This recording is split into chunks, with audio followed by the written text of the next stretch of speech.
the slave that if he would help him, and he told him it would be very easy to do so, he would give him money enough to buy his freedom and return to his friends, and this, of course, was a great inducement to the poor fellow, who may have been an Englishman or a Frenchman in good circumstances at home. The slave agreed to the proposals, and the first thing he did was to bring some writing materials to Rock, who thereupon began the composition of a letter upon which he based all his hopes of life and freedom.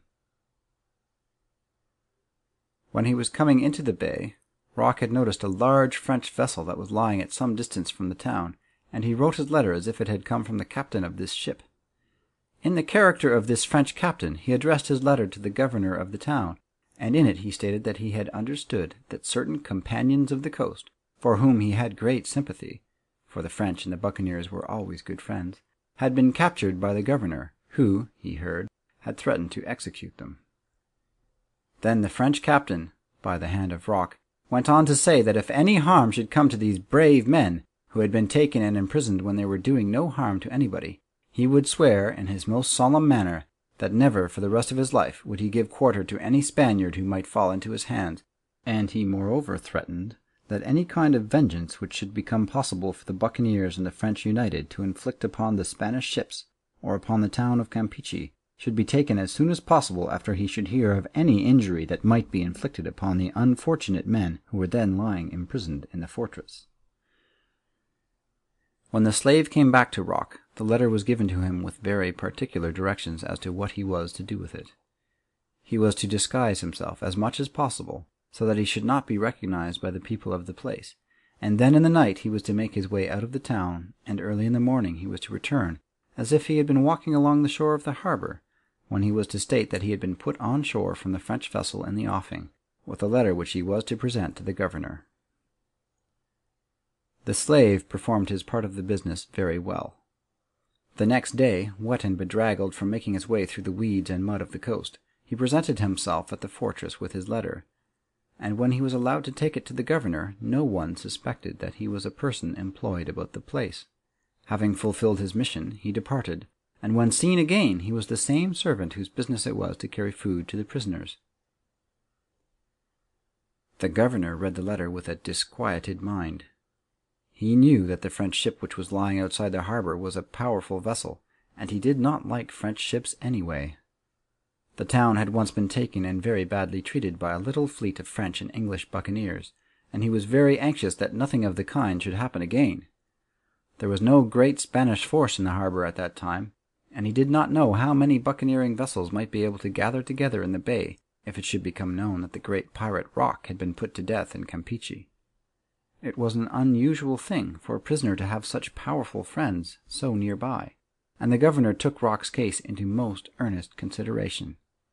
A few hours' reflection was sufficient to convince him that it would be very unsafe to tamper with such a dangerous prize as the pirate Rock, and he determined to get rid of him as soon as possible. He felt himself in the position of a man who has stolen a baby bear and who hears the roar of an approaching parent through the woods. To throw away the cub and walk off as though he had no idea there were any bears in that forest would be the inclination of a man so situated, and to get rid of the great pirate without provoking the vengeance of his friends was the natural inclination of the governor. Now Rock and his men were treated well, and having been brought before the governor, were told that in consequence of their having committed no overt act of disorder, they would be set at liberty and shipped to England upon the single condition that they would abandon piracy and agree to become quiet citizens in whatever respectable vocation they might select. To these terms Rock and his men agreed without argument.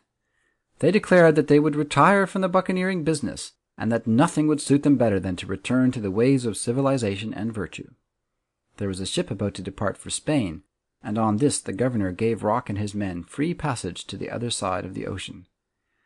There is no doubt that our buccaneers would have much preferred to have been put on board the French vessel, but as the Spanish governor had started his prisoners on the road to reform, he did not wish to throw them into the way of temptation by allowing them to associate with such wicked companions as Frenchmen, and Rock made no suggestion of the kind,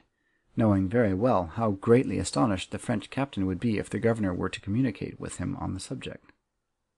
On the voyage to Spain Rock was on his good behaviour, and he was a man who knew how to behave very well when it was absolutely necessary.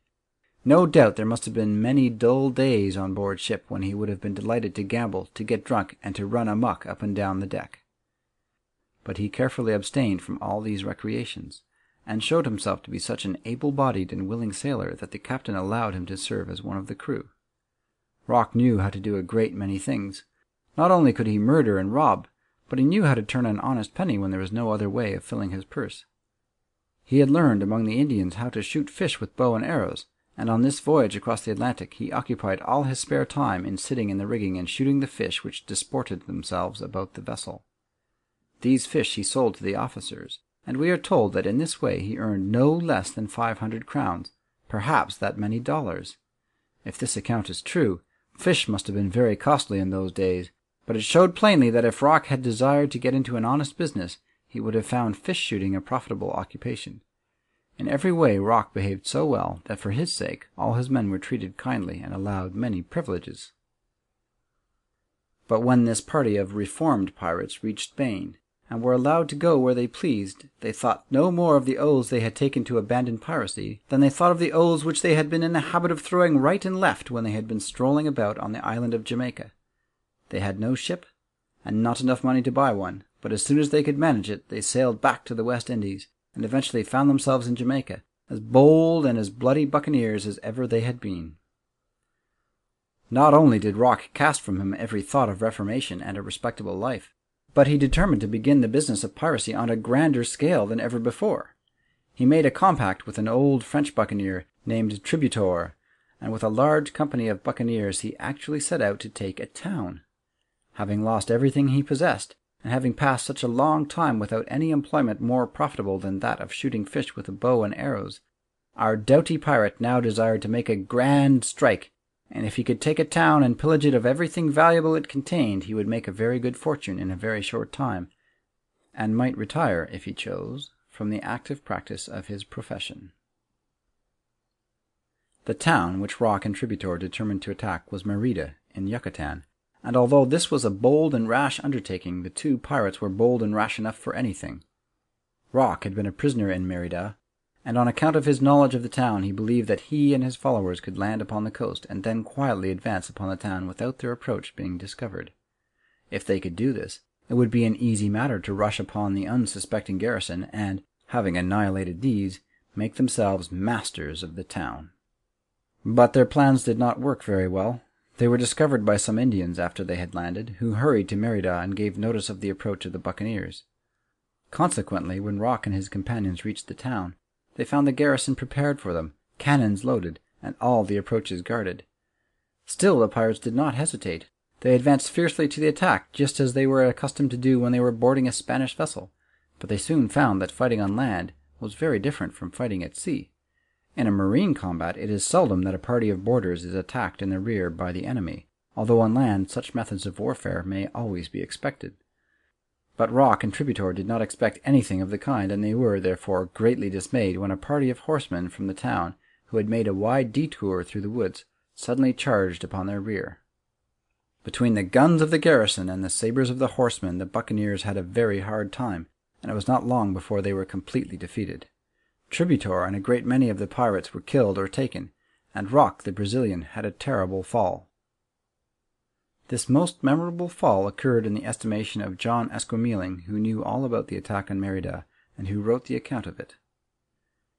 But he had never expected to be called upon to record that his great hero, Rock the Brazilian, saved his life, after the utter defeat of himself and his companions, by ignominiously running away.